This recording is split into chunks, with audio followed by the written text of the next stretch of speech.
Verse 1.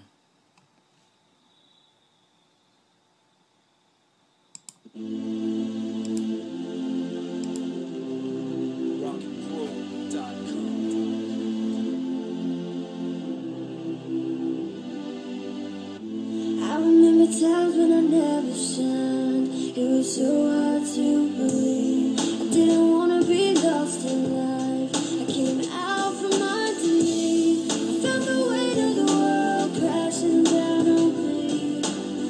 But now I'm looking out, and it's not it. Marami ang lumalait kasi daw ako ay maliit. Ngunit di ako nagpatalo sa mga taong mapanlait. Ginawa kong instrumento ang lahat ng ito upang marating ko lamang ang mga pangarap ko. Alam ko hindi ganun kadali. Maraming balakid ang sa akin ay nakaharang. Ngunit pilit kong itong nilalagpasan. Naalala ko pa mga sinabi sa akin ni Kuya Boy. Sabi niya sa akin, man, magaling ka naman talaga mag-rap. Patuloy mo lang ang pagsusulat. At balang araw matutupad mo rin yung mga pangarap. Kahit gano'n ba kahirap ang iyong pinagdaraan, gaano mang kabigat ang pasa mo sa paligid, basta't lagi mo lang itong tatandaan. Walang problema at sulirain na hindi kaya nagpasan. Mga ibinabat ng pagsubok, di dapat panghinaan ng loob. Harapin ang buong tapang, huwag kang patataog.